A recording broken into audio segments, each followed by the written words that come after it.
안녕하세요. 책 읽어주는 편안한 엄마의 둘째 딸입니다. 오늘 소개해드릴 책은 박소연님의 딸아, 돈 공부 절대 미루지 마라입니다. 메이븐에서 편했습니다. 박소연님은 서울대학교 동양사학과를 졸업하고 동대학 경제학부 대학원을 수료했으며 현재는 22년차 현직 애널리스트로 일하고 있는데요. 2002년 대신증권에 입사한 이후 한국투자증권을 거쳐 지금은 신영증권 리서치센터에서 투자 전략을 담당하고 있습니다.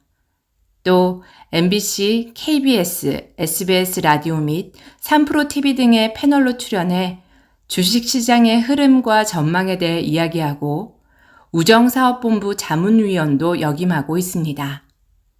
저자는 애널리스트로 일하며 배운 것들, 주식과 부동산 투자로 부자가 된 수많은 사람들을 지켜보며 하게 된 생각들, 나이를 먹고 결혼을 하고 아이를 키우면서 계속 일을 한다는 것의 의미 등등 이 책은 그녀가 딸에게 해주고 싶은 이야기를 쓰고 버리고 다시 쓰며 정리한 글들을 모았습니다.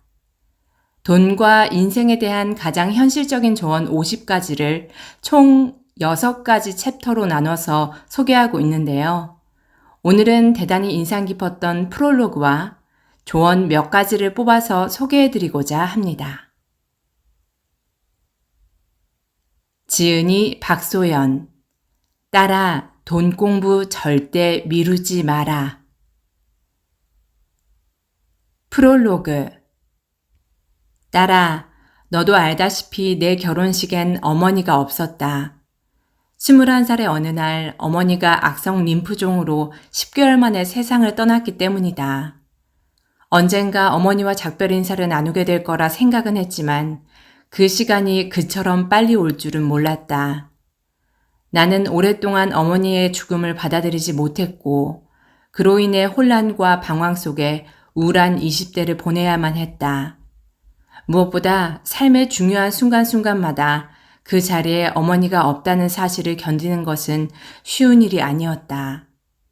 다행히 내 아빠를 만나 결혼을 하고 너와 내 동생을 낳고 살면서 상처는 서서히 아물어갔다. 그런데 가끔씩 너를 보고 있으면 어머니 생각이 나곤 했다. 내가 만약 어머니처럼 너무 일찍 세상을 떠나게 되면 어쩌지? 나는 너한테 그런 슬픔을 안겨주기 싫은데 하는 생각을 했던 것이다. 어머니가 돌아가신 나이가 꼭 46이었다. 그런데 정말 올 것 같지 않았던 46이 나에게도 왔다. 어머니가 돌아가셨던 바로 그 나이. 이제는 안다. 세상에 영원한 것은 없고 누구나 예고 없이 세상과 작별할 수 있으며 내가 할 수 있는 일은 최대한 후회 없이 사는 것뿐임을. 이 책을 쓰게 된 것은 그 때문이다. 너에게 해주고 싶은 이야기가 있다면 나중으로 미루지 말고 써두어야겠다 싶었다. 감정 표현이 서툰 탓에 평소 못해준 말들도 글로 써서 전하는 것은 할 수 있을 것 같았다. 그럼에도 어떤 것은 내 지나친 걱정일 수도 있고 어떤 건 쓸데없는 잔소리 같고 어떤 건 나도 못하는 걸 너에게 강요하는 것 같아 쓰고 지우고 다시 쓰기를 반복했다. 이 책은 그렇게 몇 년 동안 내가 너한테 해주고 싶었던 돈과 인생에 대한 이야기를 모아 정리한 것이다.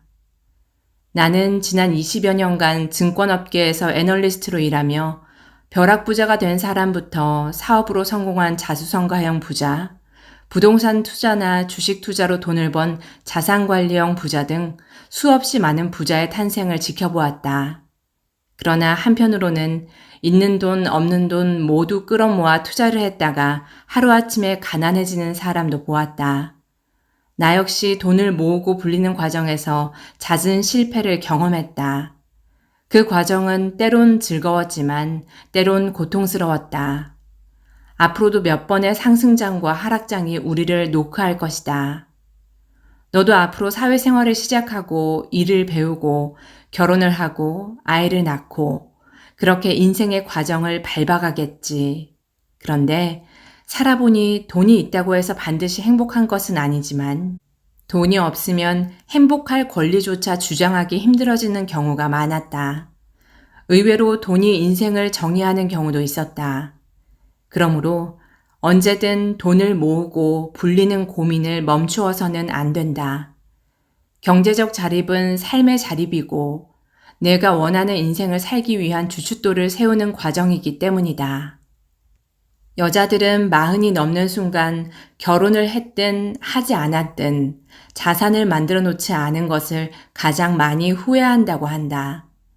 40살은 일적으로만 놓고 보면 가장 전성기인 나이다. 여기저기 찾는 사람도 많고 할 수 있는 일도 많아지지만 앞으로 그 시간이 얼마 남지 않았다는 것을 피부로 느끼는 나이. 그래서 어떤 형태로든 자산을 모아둔 사람과 자산을 모아두지 않은 사람의 마흔은 생활 전반에 있어 양적으로나 질적으로 엄청난 차이를 보인다. 게다가 이제는 물가가 빠르게 오르는 인플레이션의 시대이다. 가만히 제자리에서 성실하게 살고 있는데도 불구하고 모든 이의 월급이 스르르 녹아버리는 시대. 예적금만 해서는 물가 상승률을 방어할 수 없고 월급이 올라도 오른 게 아닌 시대가 되어버린 것이다. 그러므로 40 넘어 후회하고 싶지 않다면, 40 넘어 초라해지고 싶지 않다면 지금부터라도 돈 공부를 해야 한다. 내가 원하는 삶을 살기 위해 얼마만큼의 돈이 필요한지, 어떻게 그 돈을 모을 수 있을지, 또 어떻게 그 돈을 현명하게 써야 할지 진지하게 생각해 봐야 한다. 내가 그 과정에서 너만의 원칙을 세우고 이를 충실하게 실천한다면 경제적 자립은 자연스레 따라올 것이다. 돈 때문에 기죽지 않고 당당하게 살아갈 수 있을 거라는 말이다. 물론 돈 공부 없이도 투자는 할 수 있다. 운이 좋으면 한두 번쯤 돈을 벌 수도 있을 것이다. 하지만 아무 준비가 안 된 사람의 운은 금방 사라지고 만다. 그리고 운이 좋아 돈을 벌었다 해도 그것을 너의 실력으로 착각했다가는 다음에 찾아올 하락장에서 내가 투자한 돈을 모두 잃을 수도 있다. 그러니 무작정 투자에 뛰어들기보다는 돈을 공부하고 세상의 흐름을 파악하는 것이 먼저다.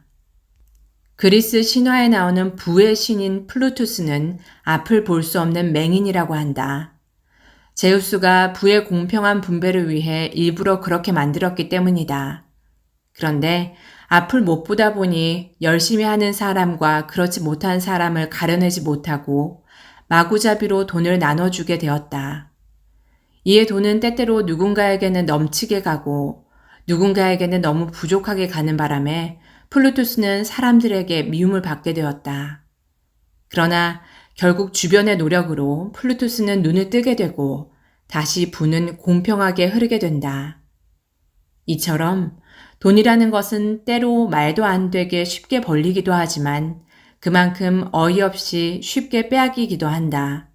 돈의 속성 자체가 그렇다. 그러나 내가 만약 충분히 돈에 대해 공부해서 돈을 다루는 법을 익히게 되면 그것까지 너에게서 앗아가지는 못한다. 결국 부의 신이 너에게 합당한 결과를 가져다 줄 것이라는 얘기다. 나는 내가 어떤 투자를 하든 힘들게 번 돈을 허무하게 잃지 않았으면 좋겠다. 돈을 잃었다는 경험은 너의 피와 살에 단단히 새겨지겠지만 결국 너는 잃어버린 종잣돈을 모으기 위해 또다시 몇 년을 고생해야 한다. 젊은 시절의 1년은 나이 든 사람의 10년과 맞먹는 천금과 같은 시간인데 그 시간을 다시 종잣돈을 모으는 데 바쳐야 한다면 너무 아깝지 않을까. 그래서 이 책에는 당장 투자를 해서 돈을 벌 수 있는 비법이나 빨리 부자가 되는 지름길은 들어있지 않다. 지금은 그 말이 맞다고 여겨지더라도 시장은 변덕스럽게 변하게 마련이고 부의 신은 앞을 못 보기 때문에 때때로 너를 보지 못하고 지나칠 수 있다. 그래서 나는 너에게 시장이 좋든 나쁘든 작동하는 투자의 기본 원칙들을 알려주고 싶다. 이 원칙들은 지난 20여 년간 애널리스트로 일하며 수많은 투자자들을 지켜보고 나 스스로도 시행착오를 거듭하며 얻게 된 것들이다. 내가 만약 이 원칙들을 너의 것으로 만들 수 있다면 누가 뭐라든 돈 때문에 기죽지 않고 당당하게 살아갈 수 있을 것이다. 내가 어떤 삶을 살든 내가 가진 돈은 그 크기만큼 너를 지켜준다. 그러니 하루라도 빨리 돈 공부를 시작해라. 세상의 흐름과 돈의 방향을 파악하고 내 돈을 어디로 흐르게 할지 결정해라. 이 책이 너로 하여금 좌절할 때 다시 일어서게 하고 실패를 최소화할 수 있게 하며 돈 공부를 시작하게 만들 수 있다면 나는 더 바랄 것이 없겠다. 너를 아끼는 엄마가. 예적금만 믿고 있다가는 가난해지는 시대. 1980년대 우리나라 은행의 정기예금 금리는 12에서 13%였다. 그래서 정기예금에다 1,000만 원을 1년 동안 넣어두기만 해도 이자가 최소 120만 원이 더 붙곤 했다. 1억을 넣어두면 1,200만 원, 10억을 넣어두면 1억 2천만 원을 이자로 벌 수 있었던 것이다. 그래서 따로 재테크를 할 필요가 없었다. 그저 열심히 회사 다니면서 착실히 저축만 하면 그것이 자연스럽게 노후 대비로 이어졌다.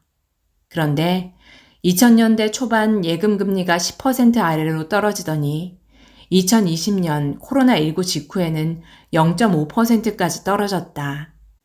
1,000만 원을 1년 동안 은행에 맡겨두어도 이자가 5만 원밖에 안 붙는 상황이 된 것이다. 그나마 작년 말 금리 인상으로 예금 금리가 한때 5%까지 치솟았지만 금세 3%로 떨어졌다. 월급을 아껴서 저축만 해서는 안 되는 시대가 열린 것이다.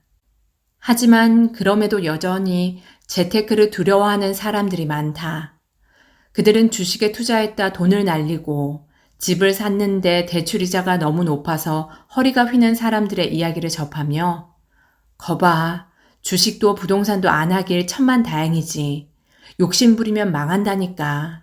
라면서 가슴을 쓸어내린다. 즉, 아무것도 안 한 덕분에 자신의 돈을 지켰다고 생각하는 것이다. 하지만 그들이 한 가지 간과하는 게 있다. 아무것도 안 해서 돈을 지킨 게 아니라 지금 이 순간에도 돈의 가치는 계속 떨어지고 있기 때문에 결국은 돈을 지킨 게 아니라는 사실이다. 월급은 4% 올랐는데 물가는 6% 올랐다고 해보자. 그러면 실제로는 작년보다 더 적게 번 것이 된다. 왜냐하면 같은 물건을 사는데도 돈이 더 많이 들어서 지출이 더 많아지기 때문이다. 마트에서 장을 보면 물건을 몇 개 안 샀는데도 10만 원이 나오는 경우도 허다하다.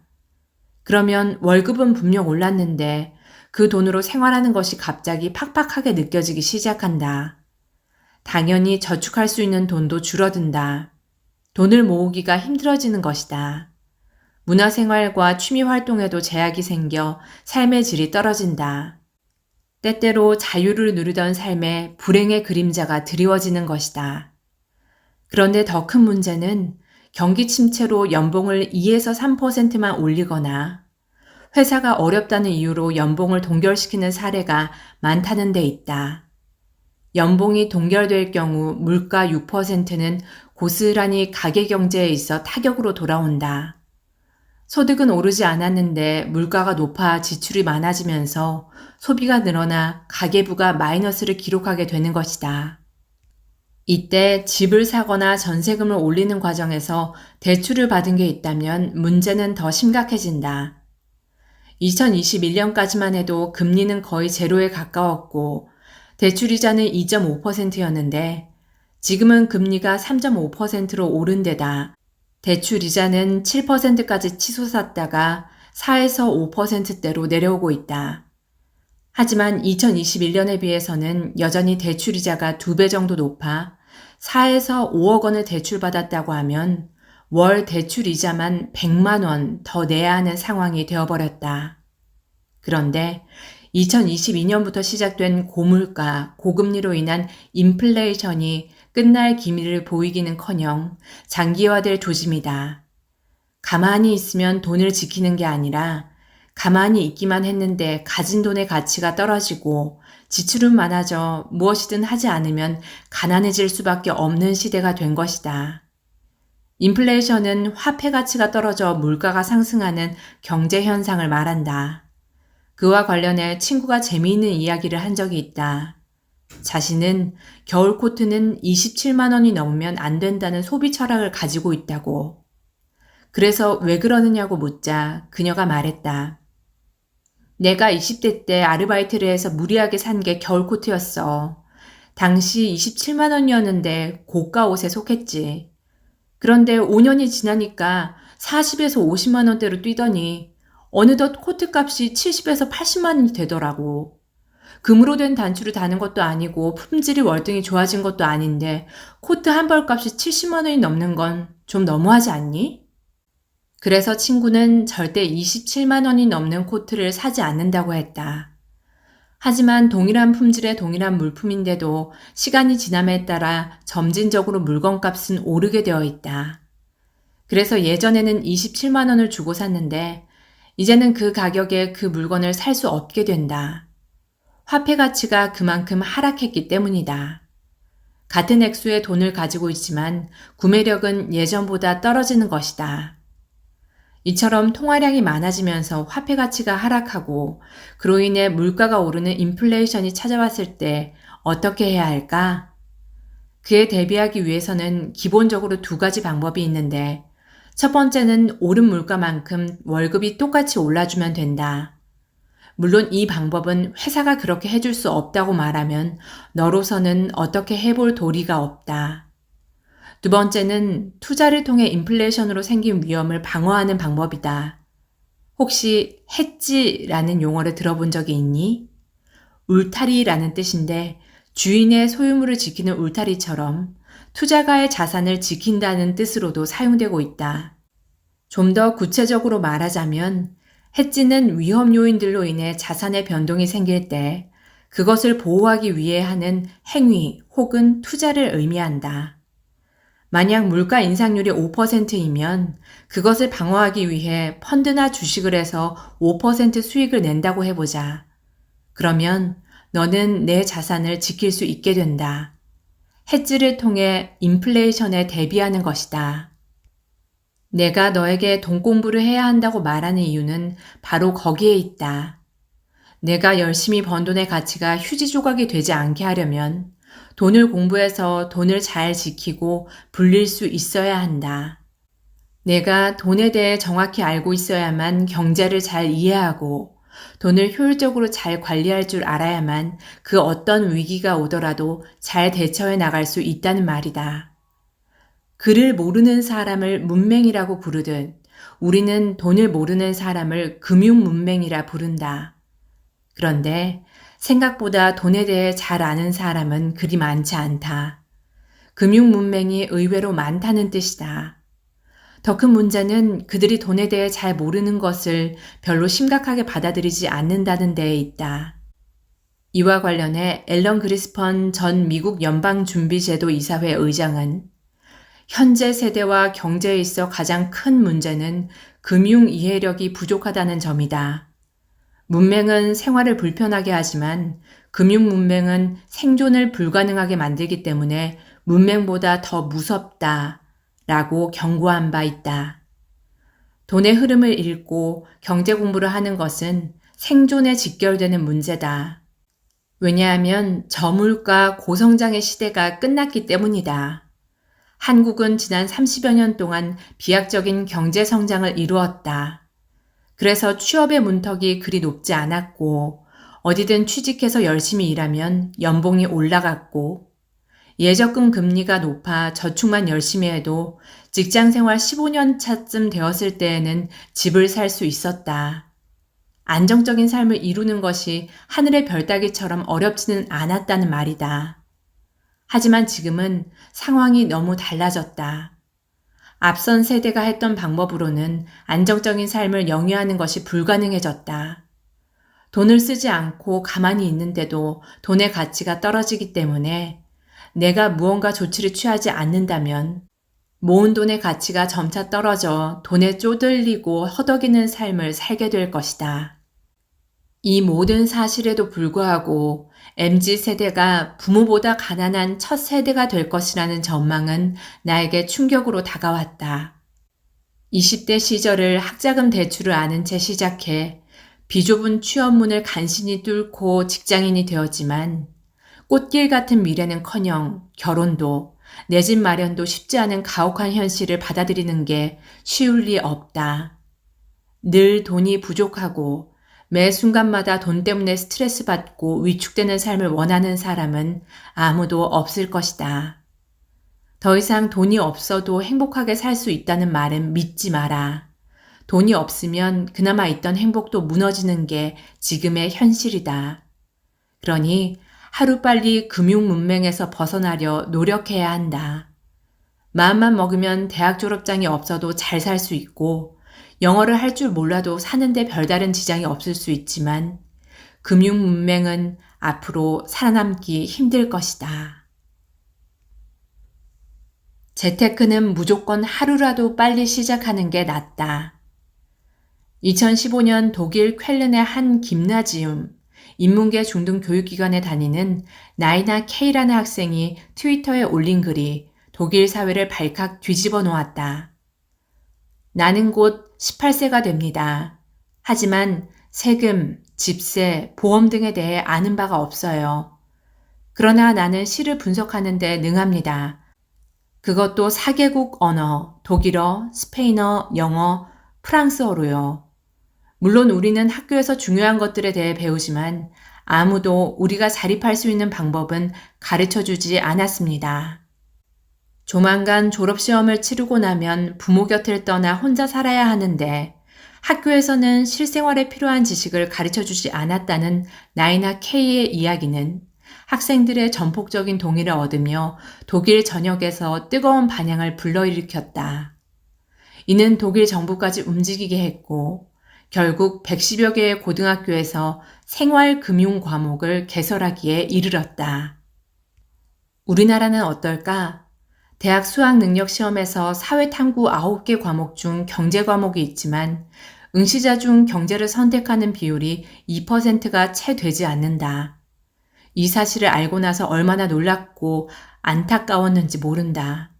경제 과목이 어렵다는 이유가 크겠지만 그 밑바닥에는 우리 역사의 뿌리 깊은 의식인 산업공상의 문화도 잠재돼 있다고 본다. 산업공상이란 선비, 농민, 장인, 상인을 말하는데 조선시대 유교의 영향으로 만들어진 신분제도로 선비가 제일 위의 계급이고 그 다음이 농민, 장인 순이고 맨 아래 계급에 상인이 존재한다. 그에 따르면 상인은 가장 천하고 낮은 계급에 속한다. 지금은 그러한 신분제도가 사라졌지만 여전히 그 잔재는 남아있는 것 같다. 상인을 장사치, 장사꾼이라 낮춰 부르며 무시하고 의사나 변호사에는 꾼이라는 말을 쓰지 않는다. 부모들은 아이들에게 일찍부터 돈을 밝히면 안 된다고 가르친다. 그러다 보니 자본주의 사회에서 살아가기 위해서는 돈을 벌고 돈을 쓰고 돈을 다루는 법을 배우는 것이 기본임에도 많은 이들이 나이나 K처럼 돈과 경제에 대해 잘 모르는 채 어른이 된다. 그런데 막상 사회생활을 시작해 돈을 벌면서 마주하는 현실은 가혹하기 그지없다. 혼자 독립해서 살아보고 싶어도 부모님의 도움 없이는 전셋집 구할 돈이 턱없이 부족하고 수십만 원이 드는 월세는 비싸서 감당이 안 된다. 결혼식을 올리는 데만 최소 2,500만 원이 필요한데 연인이 생기기도 전에 막막한 마음부터 느껴진다. 한 달 열심히 일해서 받은 250만 원 남짓 되는 월급을 보고 있노라면 그저 한숨이 나올 뿐이고 3, 4년 뒤의 삶도 그다지 다를 것 같지 않다는 생각에 초조해지고 불안이 엄습해온다. 언젠가 내가 그렇게 낙담하는 날이 온다면 나는 꼭 해주고 싶은 말이 있다. 두려워하지도 막막해하지도 말라고. 아직 늦지 않았다고. 지금부터 부지런히 공부하면 미래는 분명 달라질 수 있다고. 혹시 72의 법칙이라는 걸 들어봤니? 지금으로부터 약 600년 전인 1400년대에 레오나르도 다빈치의 스승이자 수학자였던 루카 파치올리는 원금이 2배가 되는데 걸리는 시간을 계산하는 법칙을 만들었다. 그에 따르면 금리가 2%일 때는 72 나누기 2를 한 36년이 필요하고 금리가 3%이면 72 나누기 3을 한 24년이 필요하다. 내가 만약 재테크를 하지 않고 돈을 은행에 넣어두면 현행 예금 금리는 3%이므로 1,000만 원을 2,000만 원으로 만들려면 24년이 걸린다. 그런데 만약 내가 같은 1,000만 원을 재테크를 해서 10%의 수익률을 올리면 7.2년으로 무려 16.8년이나 앞당길 수 있다. 그리고 만약 내가 복리의 개념을 잘 이해하고 활용할 수만 있다면 그 시간을 더욱 단축할 수 있다. 그와 관련해 알버트 아인슈타인은 이런 말을 남겼다. 세계의 8대 불가사의 중 마지막은 복리다. 복리를 이해하는 자는 돈을 벌겠지만 그렇지 못하는 자는 되레 빼앗길 것이다. 여기서 복리란 원금에도 이자가 붙고 거기에서 발생한 이자에도 이자가 붙어서 돈이 불어나는 속도가 기하급수적으로 빨라지는 것을 말한다. 예를 들어 볼까? 1,000만 원에 10%의 이자가 붙으면 1년 후엔 1,100만 원이 되는데 이렇게 이자까지 합산된 1,100만 원을 재투자한다고 가정하고 계산하는 것이 복리이다. 1,100만 원을 10%의 수익률이 나는 곳에 투자한다고 하면 어떻게 될까? 1년 후에는 1,210만 원, 2년 후에는 1,331만 원, 8년 후에는 2,360만 원이 된다. 더 나아가 매년 1,000만 원씩 적금을 들어 10% 수익률로 투자를 한다고 했을 때 1년 차에는 1,000만 원에 대해 10% 이자가 붙어 1,100만 원이 되지만 2년 차에는 2,310만 원, 3년 차에는 3,641만 원, 10년 차 때는 무려 1억 6,431만 원이 된다. 정리해보자면 1,000만 원을 가지고 있을 때 아무것도 안 하면 10년 뒤에도 그냥 1,000만 원이지만 그 돈을 복리를 이용해서 잘 굴리면 1억 6,431만 원까지 만들 수 있다. 이것이 복리의 마법이다. 내가 너에게 하루라도 빨리 재테크를 시작하라고 권하는 이유는 바로 여기에 있다. 내가 지금 은행에 가서 저축을 하는 대신 10%짜리 수익을 내는 상품에 투자하면 10년 뒤, 20년 뒤 복리의 도움을 받아 깜짝 놀랄 만한 돈을 만들게 된다. 그러니 월급이 적어 속상하다고 한탄할 때가 아니다.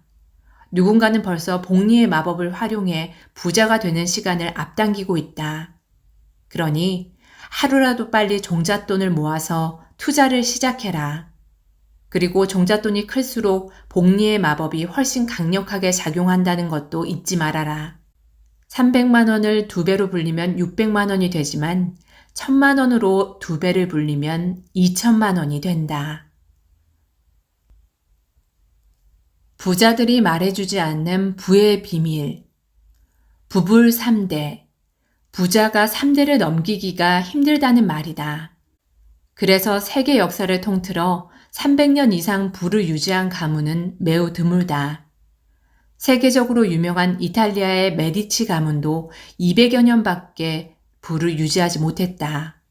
그런데 경주 최부잣집은 9대에 걸쳐 진사를 배출하고 12대 동안 연이어 만석을 모았다. 어떻게 그들은 300년 동안이나 부를 유지할 수 있었을까? 최부잣집이 가훈처럼 여기며 자손 대대로 가르친 6가지 원칙은 다음과 같다. 첫째, 벼슬은 진사 이상은 하지 말라. 둘째, 재산은 만석 이상 모으지 말라. 셋째, 과객을 후하게 대접하라. 넷째, 흉년에는 남의 논밭을 사지 말라. 다섯째, 시집온 며느리들은 3년 동안 무명옷을 입게 하라.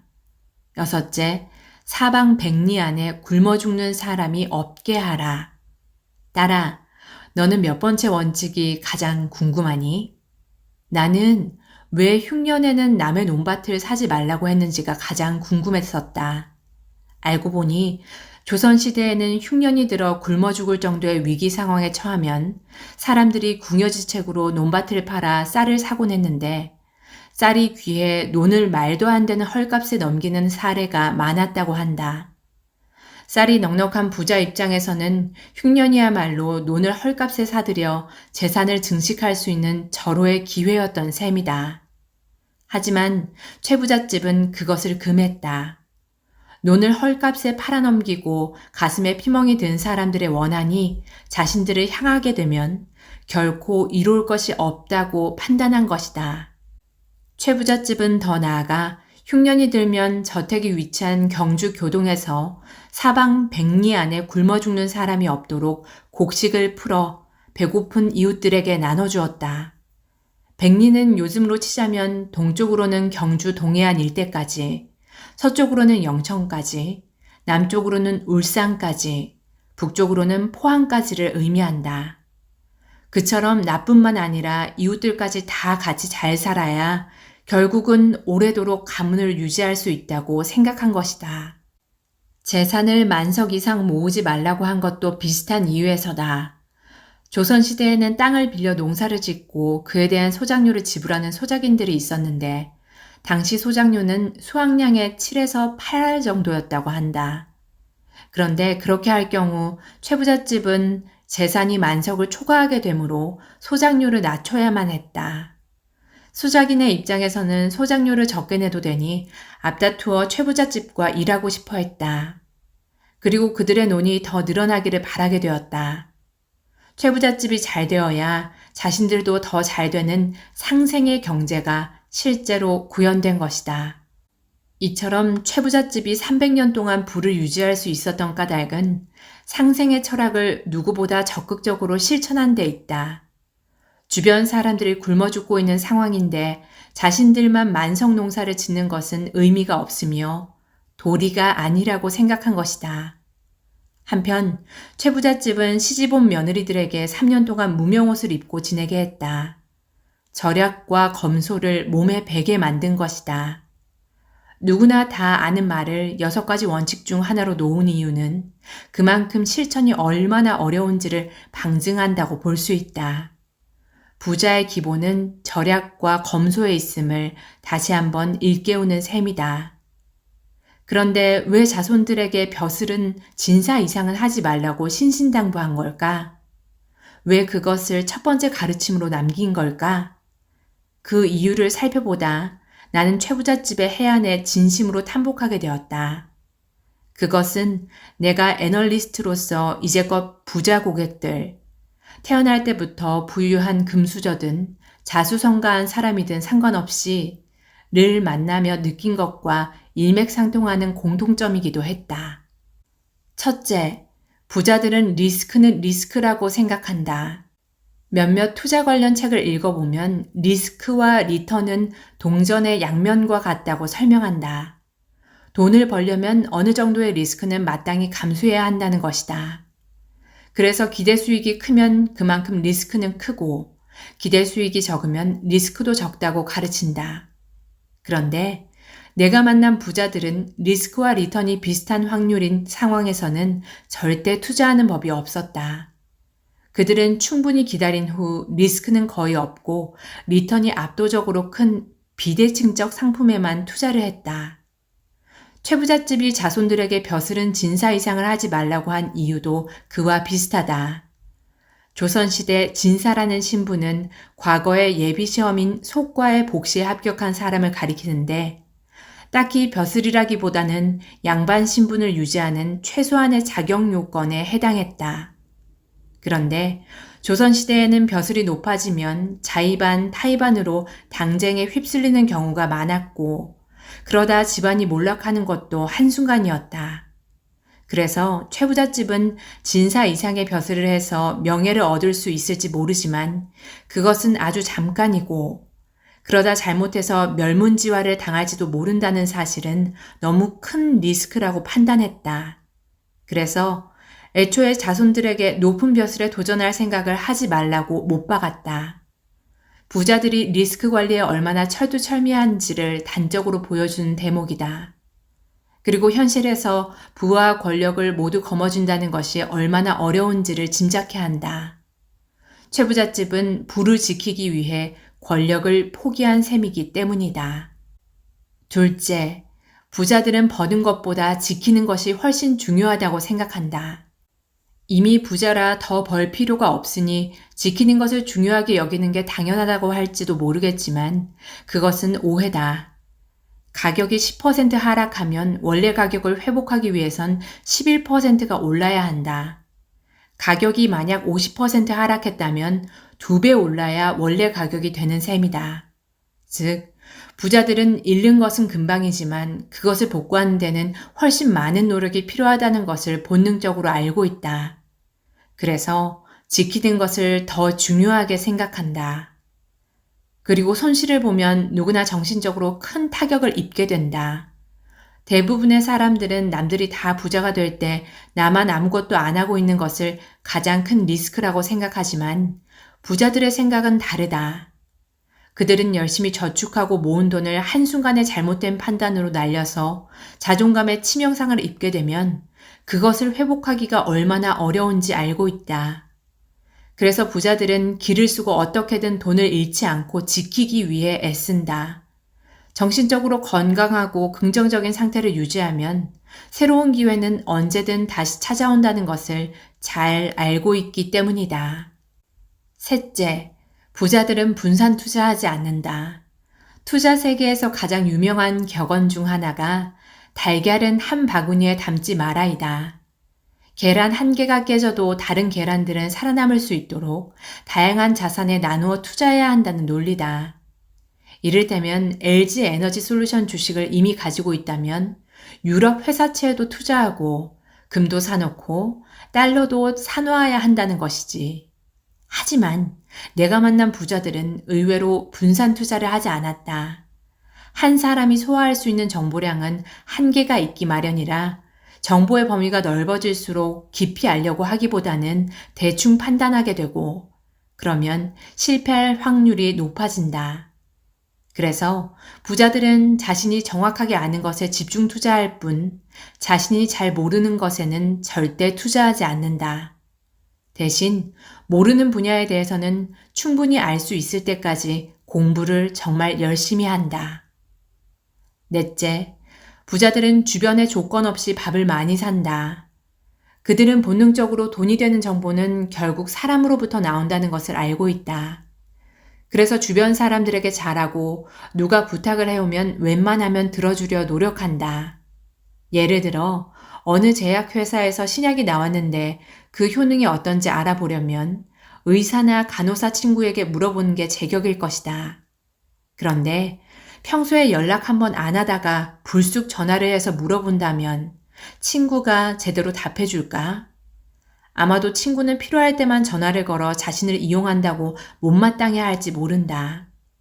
그래서 부자들은 평소에 주변 사람들에게 밥을 많이 사고 작은 것이라도 도움이나 정보를 받으면 반드시 성의 표시를 하려고 한다.